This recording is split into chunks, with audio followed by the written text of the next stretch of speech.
مع بداية تفكيرك في ان انت عايز تعمل بيت او الشقة بتاعتك قدامك طريقتين في التفكير.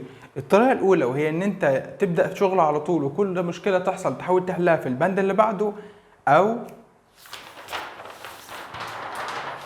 ان انت يبقى عندك وثيقة بتقولك انت هتعمل ايه بالظبط في كل خطوة. ومن وجهة نظري حاجة زي دي مفيدة مثلا بالنسبة للعملاء المحتملين، انت بتشوف هل الخدمات اللي بتتقدم هنا هتوفي معاك احتياجاتك ولا لا. وبالنسبة للطلبة فرصة قدامك ان انت تشوف حاجة بيحصل فيها بروسيس واحدة واحدة، خطوات بتمشي فيها ازاي، المشروع من بداية تصميمه بيبقى شكله عامل ازاي، وفي النهاية بيوصل ازاي، وايه الخطوات اللي عدى بيها، وليه تحول من الشكل ده للشكل ده. كل ده انت بتعرفه معانا. السؤال بتاعنا في الفيديو ده واللي بيتكرر معايا مع كل عميل جديد ومع كل مشروع جديد هو انا لو عايز اعمل الحاجة دي هتكلفني كام؟ وطبعا سؤال بديهي وسؤال منطقي جدا، يعني حتى لو عندك عميل او حتى لو جالك عميل الميزانية بتاعته مفتوحة برضه بيبقى عايز يعرف هو الجزء ده من الاعمال هيكلفه كام. وقبل ما نبدا نتعمق في اجابه السؤال ده لازم تبقى عارف ان انا كمهندس ما عنديش اجابه على السؤال ده. انا ما اعرفش بند المباني بكام، ما اعرفش بند السباكه بكام. ما ينفعش ان انا اقول لك اجابه صريحه بالشكل ده. انا بالنسبه لي البند هيتاسس ازاي، هيشتغل معايا ازاي، هستلمه ازاي، دي الحاجات اللي على اساسها انا ببدا احدد البند ده هيكلفني كام. ومن خلال الخطوات اللي جايه في الفيديو هتفهم انا قصدي ايه. العناصر الاساسيه اللي اي مهندس بيحدد على اساسهم سعر اي بند في اي اعمال هما 3 حاجات اساسيين: التنفيذ والتشغيل والاستلام. فلو اخدنا بند المباني كمثال مثلا، فمثلا مرحله التنفيذ انا بعمل مدماج واحد بس على كامل مسطح الشقه او على كامل مسطح المبنى بتاعي، بان انا بس بشوف المباني بتاعتي، بظبط مساحات الغرف بتاعتي، الزوايا القائمه اللي في الاركان بظبطها. وده لاني لما بقى عامل مدماج واحد بس على الارض فتظبيط الكلام ده فيه بيبقى سهل وبسيط وما بيكلفنيش كتير. هو بيكلف الصنايعي او المقاول طبعا وقت اكبر بكتير من ان انت تبدا تبني على طول في الحيطه. الجزء التاني معايا وهو التشغيل، انا كل جزء هيحصل فيه تكسير في اي حيطه فلازم تبقى معموله من الطوب الاسمنت مش الطوب الاحمر. وكمان مسطح الحيطه نفسه ببني فيه 3 مداميك اسمنت من تحت، وبعدين في الجزء اللي في المنتصف وفي الجزء اللي فوق. وكمان الحيطه نفسها بتتشحط معايا من فوق، معناها ان اخر مدماج يبقى طوبه صحيحه ما يبقاش اجزاء من الطوب. وبعدين الحاجه الثالثه معايا وهي الاستلام، هل المقاول بالفعل بيعمل كل الكلام ده ولا ما بيعملوش؟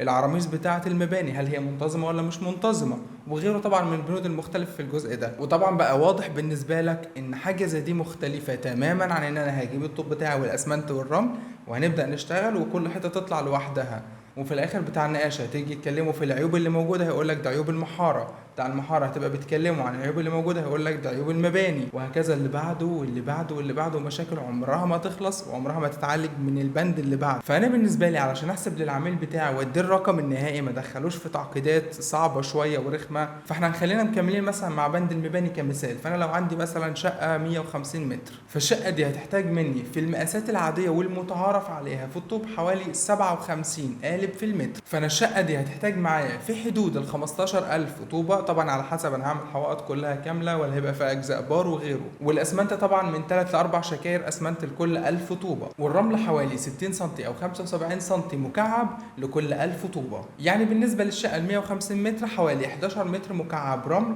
وحوالي 50 شكاره اسمنت، طبعا بعد اضافه ارقام المصنعيات والتشوين وغيره. الكلام ده كله طبعا يعني متوسطات، لان طبعا المصنعيات تختلف من محافظه للتانيه. فانت تلاقي الشقه بتاعتك بتكلف في حدود ال 150 جنيه للمتر في بند المباني. يعني الشقه ال 150 متر هتكلف 22,000 ونص، طبعا في حدود الرقم ده. طبعا لما نبدا نحط المواصفات اللي احنا قلنا عليها في البند ده اللي هي من التنفيذ والتشغيل والاستلام، السعر طبعا مش هيبقى 22 ونص بس، ممكن يوصل معايا يعني بحد اقصى 28. نفس الحسبه دي لو انا عايز اوفر للشخص اللي معايا في بند المباني فانا ممكن احسبها ازاي؟ بجيب الصنايعي بقول له احسب لي انت محتاج قد ايه طوب وقد ايه رمل وقد ايه اسمنت والمواصفات كذا كذا. خلاص انتوا عرفتوا المواصفات بتاعتنا بالنسبه للمباني. وبعدين بتحط اعلى مواصفات ممكنه في البند اللي انت شغال فيه وتبدا تقول له هو انت سعر ال1000 طوبه هتبنيه هتاخد مصنعيه كام عليه؟ فهيقول لك مثلا سعر معين. فالتفاوض بيبدا يمشي ازاي؟ طب انا لو هتنزل عن الجزء ده وهتنزل عن الجزء ده السعر هيبقى كام، فتلاقيه بيقلل معاك. طب بعدين انا هتنزل عن الجزء ده واتنزل عن الجزء ده، البند هيبقى بكام. فانت من خلال الكلام معاه بتبدا تفهم هو حط فعلا سعر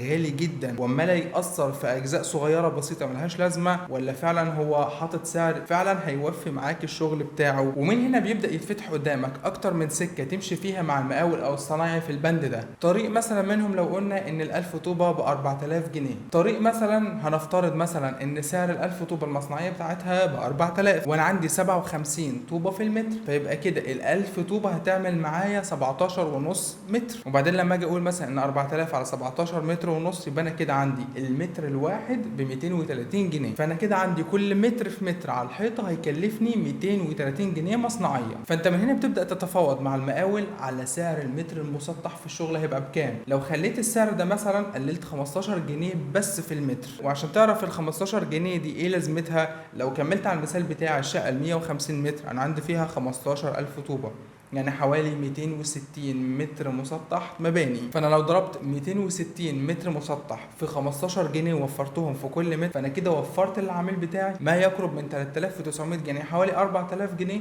بس في بند المباني. وعلشان تبقى مدرك معايا بشكل اكبر ال 3900 جنيه دول اتوفروا ازاي، انا عندي الابعاد اللي بحسب عليها والابعاد القياسيه لقالب الطوب 6 في 12 في 24.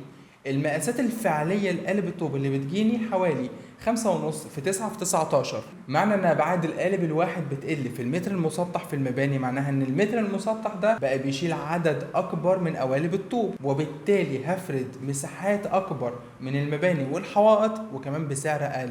ومن خلال المعادله البسيطه دي انت بتوفر 3900 جنيه، ده لو الشقه طبعا يعني 150 متر وهتحتاج فيها 15000 طوبه. بس بالنسبه لي بصراحه الطريقه دي انا ما بحبهاش وبشوفها مش اخلاقيا احسن حاجه، لان انا ما ينفعش الشخص اللي جايبه يشتغل اتفق معاه بطريقه وحاسبه بطريقه تانية مختلفه، انا كده ظلمته. انا بالنسبه لي الشغل بتاعي من البدايه خالص بيبقى فيه كل شفافيه وكل وضوح، سواء مع الصنايعي او مع المالك، علشان في الاخر الصنايعي لما بيعمل مشكله دي مسؤوليته وهو اللي بيشيلها. برضو جزء مهم جدا من مسؤولياتك ان انت الناس اللي بتشتغل معاك ده والناس اللي بتشتغل تحتيك دي تبقى برضو بتجيب لهم حسابهم اول باول، ولو في حق عليهم بتشيله وبتبقى معاهم خطوه بخطوه. زي ما انت بتحاول توصل المشروع بتاعك لاحسن شكل ممكن والاعلى كفاءه ممكنه، برضو انت بتحاول تحافظ على حق الناس اللي بتشتغل كل يوم معاك في الموقع. وده بكل صراحه لو الناس اللي بتشتغل معاك في الموقع ما حسوش ان انت ممكن تجيب لهم حقهم لو في مشكله حصلت معاهم، مش هيسمعوا كلامك، مش هينفذوا الكلام اللي بتقوله، مش هتعرف تعمل الشغل بالمستوى المطلوب. العميل هيستلم منك حاجات غلط انت اللي هتشيلها في الاخر. اتمنى ان الفيديو كان مفيد بالنسبه لك وقدم ليك منظور جديد، وما تنساش تشترك في القناه ودوس لايك وسيب تعليق لو في حاجه معينه حابب تشوفها في الفيديوهات اللي جايه.